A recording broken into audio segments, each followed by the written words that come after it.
questões que mais preocupam em nosso país é a questão educacional.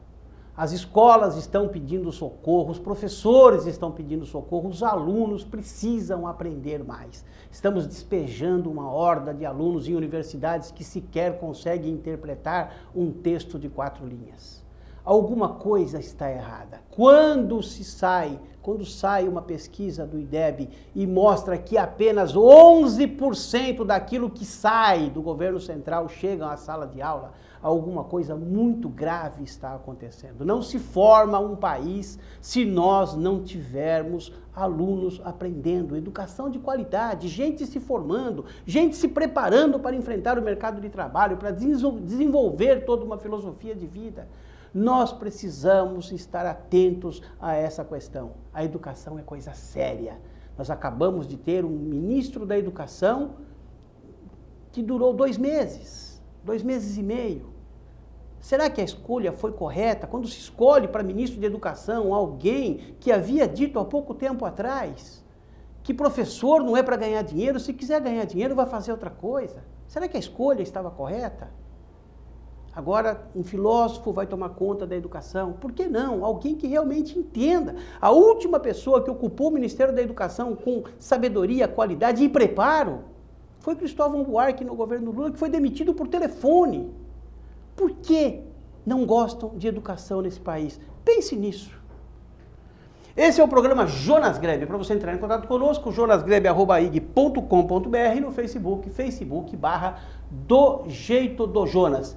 Para me ajudar a fazer esse programa hoje, eu tenho a honra de receber uma ilustre personalidade aqui de nossa cidade.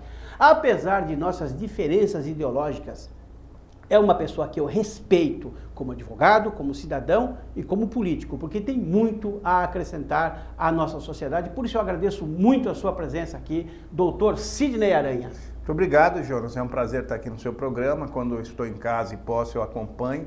Realmente a gente tem umas divergências do ponto de vista de coloração partidária, mas isso, aliás... Não impede a nossa amizade. Mas nunca. E aí a gente até conversava agora há pouco, claro, que a gente não pode tratar a política como inimizades pessoais, claro, ou alguma coisa, claro, de fígado. Eu, por exemplo, eu tenho uma visão um pouco diferente dessa sua abertura que você fez. Eu acho que a gente, então vamos lá, coloca eu a acho sua que a diferença. gente tem uma visão hoje um pouco catastrófica em razão da educação, mas eu acho que a educação no Brasil, ela saiu daquela educação meritória para uma educação que acaba sendo de grande extensão. Isso começa com o Paulo Renato, você sabe disso, sim, que foi ministro da Educação do governo Fernando Henrique Cardoso, onde naquele momento se optou por... Aquele momento a prioridade foi colocar todo mundo dentro da escola, e isso eles conseguiram em 8 anos, e no governo Lula e no governo Dilma se optou por você ampliar a educação superior, e agora até com mais fronteiras, com você mandando o pessoal para fora do país. Eu acho que a educação tem muito a ser feito, eu concordo com você, sim, mas eu acho que a gente vem caminhando. E eu não digo de coloração partidária, eu acho que claro, o Estado... Eu entendo, doutor. Acho que a partir da Constituição de 88, o Estado chamou essa responsabilidade para si e começou a avançar com isso. Nós temos ainda que resolver o problema do salário dos professores, nós fizemos o piso nacional dos professores, colocamos como lei federal a questão do HTP, mas eu acho que a gente tem feito, a gente que eu digo, o Estado, repito, tem até feito... porque você vai ter aí 26 estados, mais o Distrito Federal, que cada um tem um governo diferente, sim, e no fim cada um rege e a educação... Não, eu digo que o ente federativo, sim, República, sim, andou fazendo muita coisa. Eu tenho uma visão contrária. Eu acho que por muitas vezes, eu lembro que eu assisti uma entrevista do Cortella, e a gente não esquece de algumas coisas. Por exemplo, historicamente falando, eu achei muito interessante essa entrevista do Cortella. Não sei se você sabe... Mário Sérgio Cortella, claro. Não sei se você sabe que o maior movimento migratório do Brasil, do mundo, aconteceu no Brasil nos últimos 100 anos. 80% sim, da população que era rural e 20% migrou para as grandes cidades. 80% da população que estava na área rural migrou para os centros urbanos, e isso dimensionou demais, não só a questão de educação, como a questão de saúde, como a questão de segurança pública. Parece que 100 anos é muita coisa para nós, mas que vamos viver 70, historicamente, 80, agora historicamente não é muita coisa. Eu penso que a partir da Constituição de 88, com uma questão do Sistema Único de Saúde, que nós estamos muito até chegar a saúde de qualidade, mas nós inovamos. Nós saímos daquela saúde onde a pessoa se machucava e tinha que pegar a carteira de trabalho para ser atendido na unidade de saúde, hoje sem a carteira de trabalho, porque só era protegido pelo Estado quem tinha um seguro-saúde, e a questão da educação também. Eu sou da época que tinha que fazer vestibulinho para entrar no Raquel. Quem não fazia vestibulinho para entrar no Raquel... Eu venho de 20 anos antes que você, e as minhas dificuldades eram muito maiores, sim, mas todos conseguiam a sua alocação e outra coisa... Não, nem todos. Será que não? Não, senhor, naquele momento, e é uma decisão a partir do Porque eu do consegui governo fazer, lá no Júlio César de Oliveira, eu consegui fazer o primário. Não, era um sistema meritório e aquele que não conseguia ia ficar fora. Ou ele ia para o Senai, a maioria dos meus primos foram fazer Senai. Ou ia para mão de obra não qualificada mesmo. O Estado mudou esse perfil. O Estado hoje diz o seguinte, nós temos que dar vaga na escola para todo mundo. E aí lá os melhores vão se distanciar. Eu te falo isso porque eu fui professor do Estado, eu dei aula de História no Cavariani. E fui professor de universidade, dei aula na UNAERP.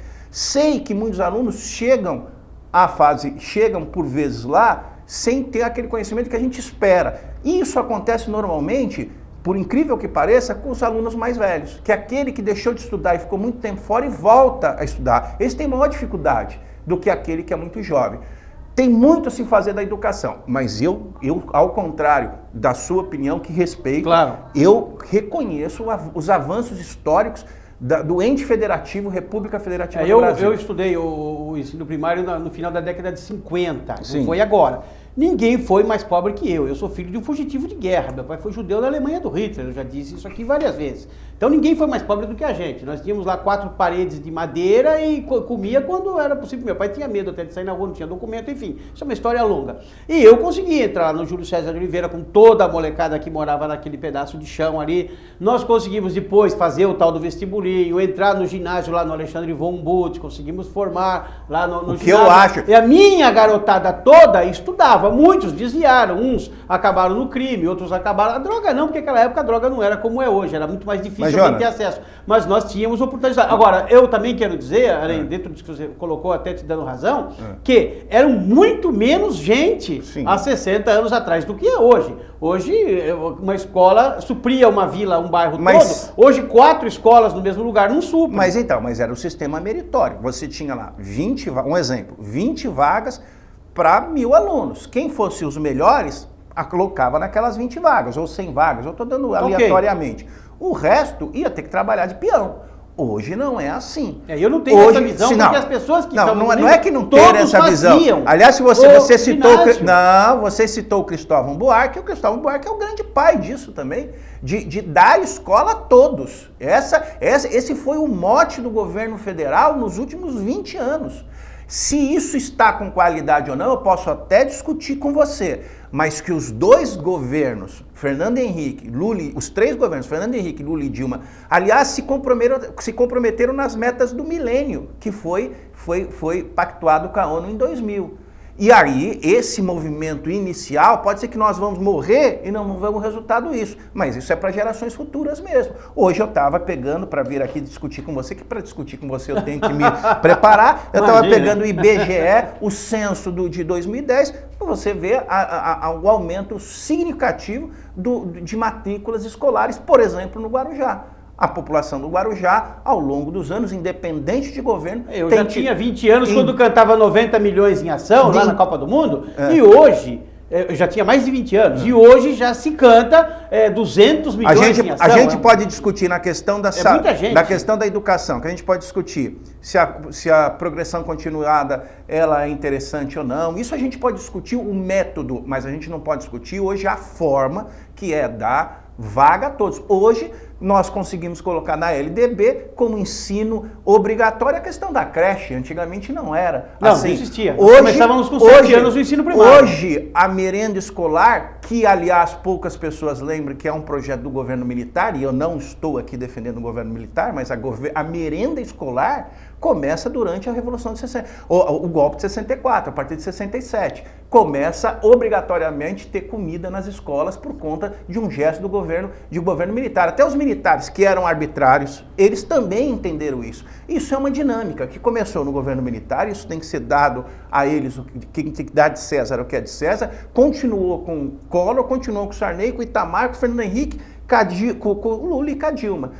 Nós hoje talvez não tenhamos uma educação que tanta gente precisa. Que atenda a quem precisa que aprender. Também, está aqui o Acon, amigo nosso, que também não é fruto só da escola. A gente tem que entender que o processo educacional não é somente na escola. Você não vai aprender história com 50 minutos de aulas de história. Não vai. A função do professor é instigar a curiosidade para que o aluno possa, depois, ele buscar elementos, instrumentos, um arsenal, para que ele possa... Eu adoro história e sempre estudava fora da escola. Então, a função do professor é instigar. Hoje, nós temos uma greve de professores do Estado em curso, a imprensa, a grande mídia quase não cobre isso.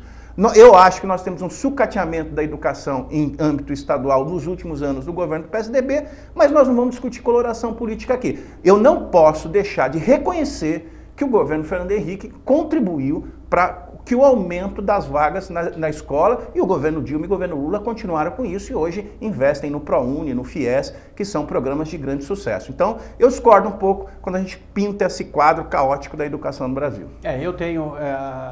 respeito a sua opinião, mas eu tenho tido muita dificuldade em ver aprendizado no jovem de hoje, principalmente aí na faixa de 12, 13 anos. Eu tenho convivência com esse tipo de jovem em grupos que eu participo e realmente é triste ver que eles não conseguem ler um texto, não conseguem interpretar um texto.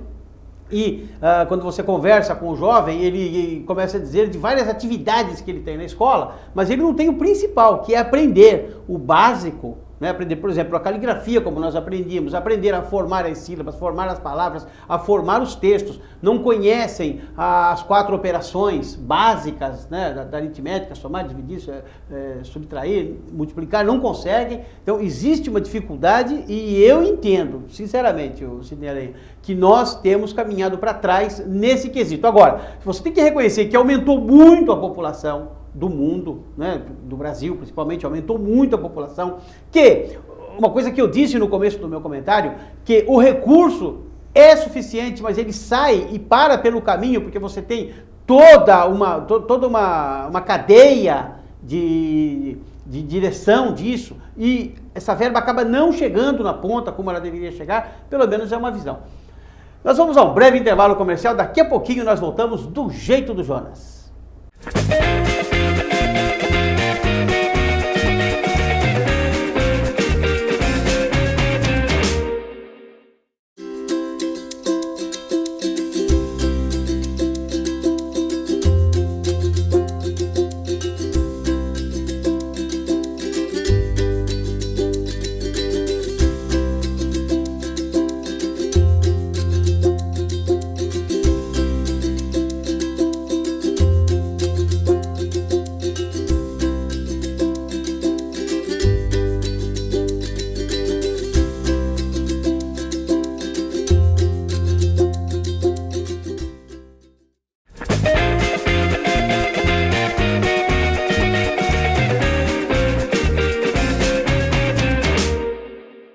De volta para o segundo bloco do programa Do Jeito do Jonas. jonasgrebe@ig.com.br, no Facebook, Facebook.com/Do Jeito do Jonas, e o site www.dojeitodojonas.com.br. Passei aqui todo o primeiro bloco falando com o Aranha sobre educação.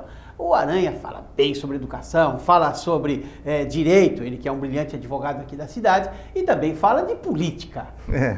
Fala de política, né? Lógico, vamos. Então, é só perguntar que eu falo. É só perguntar que você fala. A pergunta que eu faço, professor, sobre política é o seguinte: em algum ponto o Brasil perdeu o liame, como se dizia, o fio da meada, como se dizia antigamente? Há hoje uma crise de corrupção muito grande no país? Você disse desde o começo, não vamos falar de coligação partidária, porque você tem vários partidos envolvidos numa série de denúncias. Mas você acha que em algum momento houve um descuido, se perdeu a razão? Hoje, existe aquele comentário que você mesmo citou ainda há pouco antes de começarmos o programa, de que a jogada boa é aquela que eu participo, a que eu não participo não é boa. Isso é uma mentalidade que vai na cabeça das pessoas. Você acha que nós erramos aonde para chegar aonde chegamos? Não acho que... Porque é um descrédito na classe política. Eu acho que o descrédito da classe política sempre existiu. Nesse nível? Sempre existiu. Mais uma vez eu vou citar o Cortella. Cortella diz numa entrevista Mário recente... Sérgio Cortella. Ele diz numa entrevista recente que nós não estamos no ápice da corrupção. Muito pelo contrário, nós estamos hoje revelando aquilo que estava errado. Algo que nós não fazíamos há um tempo atrás. Por exemplo, achar que no governo militar, e aí eu vou falar do café filosófico desse final de semana, que teve o Pedro Dallari, esqueci o nome da psicóloga, psiquiatra, que foi uma das presidentes lá que comandou a Comissão da Verdade. Achar que no governo militar não existia corrupção, lê do engano. O governo militar existia corrupção de todos os níveis, só que no governo militar você não podia falar ou não podia revelar. Um dos atos, não sei se é o AI-5, o ato institucional número 5. Não, foi por ataque, não sei se foi antes. Não sei se o ato institucional número 1, número 2, o AI-5 foi quando fechou o Congresso. Isso. Mas um dos atos institucionais, por exemplo, foi você proibir que o Tribunal de Contas da União vasculhasse os contratos celebrados pelo governo federal. Você sabia disso? Não. Que os presidentes da República do governo militar não podiam ser auditados pelo Tribunal de Contas da União. Confesso que essa informação então, é nova. Isso é latente. É que, agora, hoje nós temos mídia social. A mídia social é uma revolução, porque hoje, todo mundo aliás, tudo, né? Ela já demonstrou na Primavera Árabe que ela ela é muito forte. Mas o problema da mídia social é que ela não tem responsabilidade com a verdade.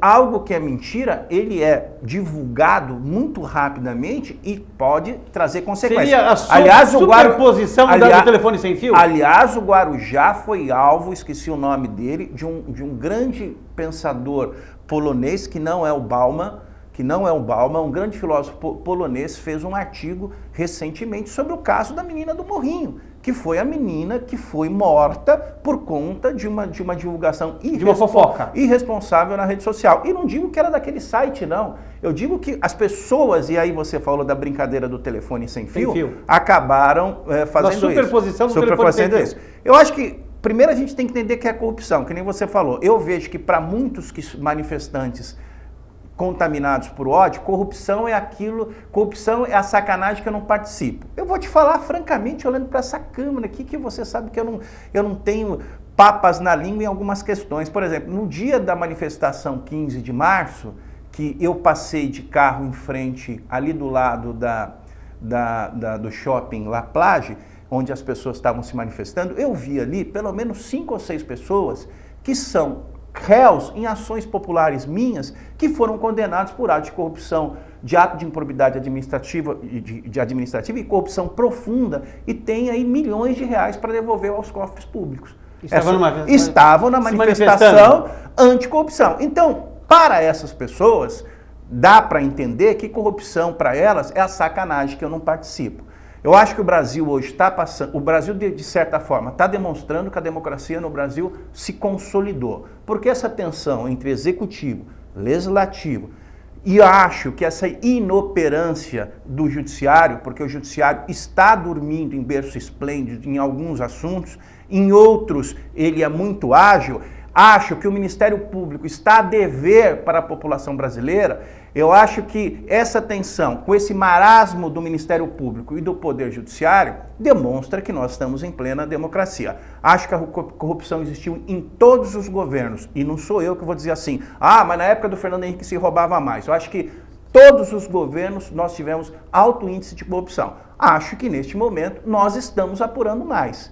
A imprensa está fazendo o seu papel, às vezes de forma muito escandalosa. Aliás, sobre o escândalo da imprensa, eu aconselho você a ler um livro chamado Chalaça, do Toreiro, que é um cara de Santos, que escreve sobre futebol. E esse livro do Chalaça, o Chalaça conta que Dom Pedro I, você sabe disso, ele escrevia para os artigos, jornais. Chalaça era quem... É o alcoviteiro era quem cuidava das amantes do Dom Pedro. Do Dom Pedro I. E ele tem um episódio nesse livro, um capítulo que ele fala sobre a imprensa. E ali demonstra, né, que a imprensa, naquele momento, tinha a imprensa séria e tinha a imprensa milhafre, para não dizer outro termo em relação a isso. Mas eu acho que o Brasil está caminhando para a democracia, é um Brasil bem diferente daquele que eu nasci em 1967, um Brasil bem diferente daquele que eu servi o Exército em 1985, 1986. Eu estava no Exército na época da ditadura ainda, mas acho que a gente tem muito a que avançar ainda.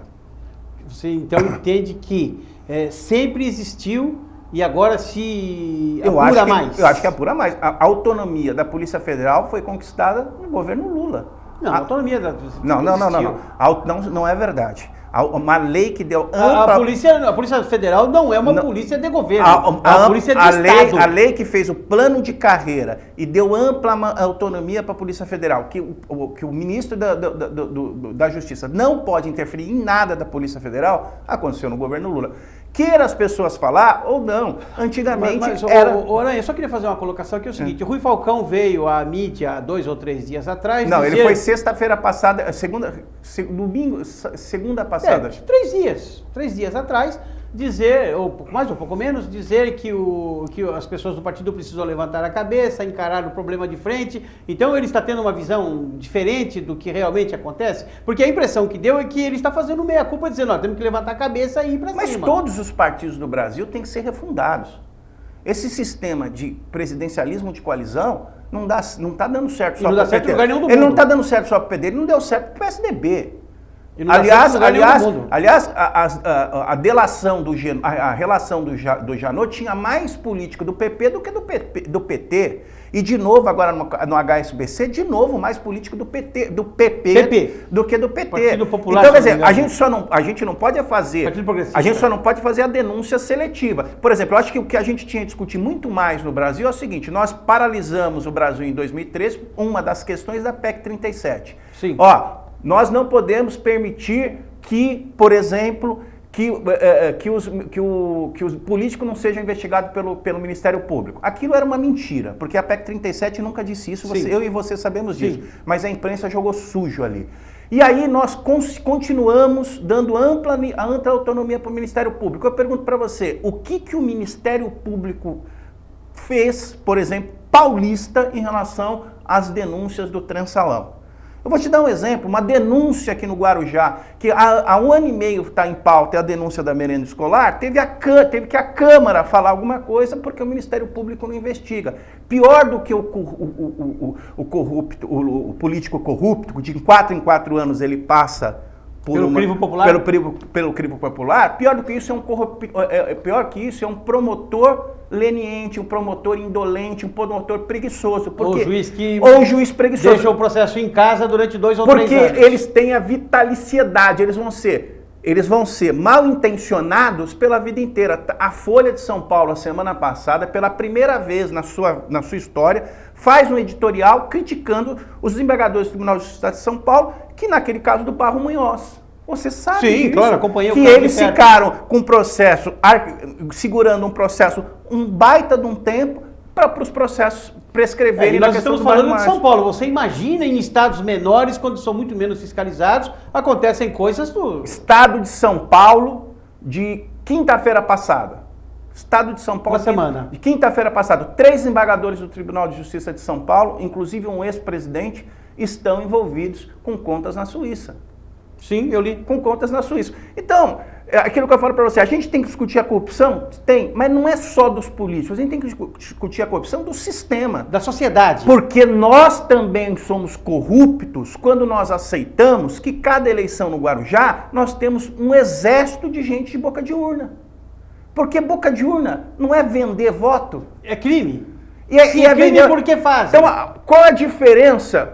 Aquela pessoa que vende o voto dela por 50 mangos para ficar em frente de um colégio e a diferença do cara que pegou milhões na Petrobras, ou milhões na Alstom, ou milhões no trem-salão? Qual a diferença? Nenhuma. Nenhuma. Então, corrupção não pode ser a sacanagem que eu não participo. Se nós queremos discutir a corrupção no Brasil, nós temos que discutir. Por que você não respeita a fila da balsa? Conta pra mim. Não é corrupção isso?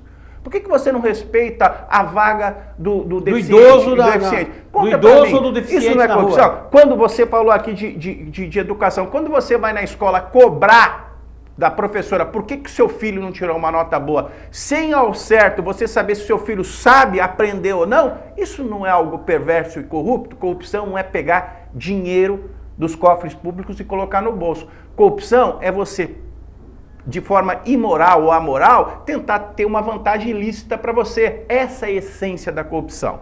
Então eu acho que o Brasil, nós temos que fazer um aprendizado, desde o bercinho até a presidência da República, não tenha dúvida nenhuma. Eu concordo com você que a gente tem que fazer não uma refundação do Estado, mas rever muita coisa. Eu vou te dar um exemplo histórico. Não sei se você sabe, nosso querido amigo, que você não está vendo, mas está aqui assistindo o programa com a gente. Sabe, a Baixada Santista para, em especial São Vicente, e faz uma festa de uma semana da fundação da Ilha de São Vicente. Da descoberta do Brasil, a fundação e da fundação de São Vicente. Isso. Quem é o grande herói daquilo? Martim Afonso de Souza. E nós comemoramos, eu vou no gabinete do Billy, tem quadro do Martim Afonso de Souza. Billy, prefeito de São Vicente. No gabinete da Márcia Rosa, de Cubatão, prefeita de Cubatão, tem quadros do Martim Afonso de Souza. Aqui acho que a Prefeitura do Guarujá também tem quadros do Martim Afonso de Souza. Mas quem foi Martim Afonso de Souza? Ele saiu daqui, conseguiu uma capitania hereditária para o irmão também, porque ele tinha de São Vicente e do irmão tinha outra. Você me destrói. O irmão tinha outra, que a do Rio de Janeiro era do irmão. Foram embora para as Índias, ser vice-rei das Índias, para gerir o comércio. 5 anos depois, Martim Afonso de Souza volta para Portugal preso, porque ele foi um dos maiores corruptos da história do mercantilismo português. Só que nós não contamos essa história. Pero Vaz de Caminha escreveu a carta... A primeira carta de território pedindo emprego pro... Corrupção, e não conseguiu emprego porque morreu. Quando eles iam chegar na Índia, um dos navios acabou afundando. Então, a gente tem que revisitar tudo isso. A gente não pode... Enquanto a gente não revisita, vamos dar uma acelerada nisso aqui, que o tempo acabou. Tá bom. Sidney Aranha 2016.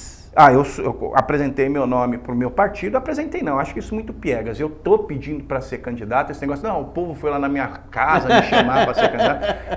Quem não luta por alguma coisa não merece chegar a lugar nenhum. Estou lutando dentro do meu partido, que é o Partido dos Trabalhadores, para ser candidato. Acho que o Partido dos Trabalhadores pela primeira vez vai repetir o candidato 2012, nunca repetiu, e 2016, eu acho que nesse quadro, dos 3 candidatos de mais fortes naquela eleição, que é a Antonieta que ganhou, Farid em segundo, eu fiquei em terceiro. Fiquei na frente de muita gente boa, estou andando muito pela cidade e estou construindo um projeto. Aliás, quero convidar você para participar desse projeto, de poder, não de ponto de vista de coloração partidária, claro, mas trazer as suas ideias como uma pessoa honrada e uma pessoa correta que você é, para que a gente possa trazer. Ninguém vai resolver o problema do Guarujá sozinho. As pessoas nós temos que construir um projeto para tentar resolver isso. É isso aí. Sidney Aranha, advogado político, uma personalidade do Guarujá, que esteve conosco. Agradeço muito por ter estado aqui. Obrigado. Que Deus te abençoe e te guarde, que faça resplandecer o seu rosto sobre ti e te dê a paz.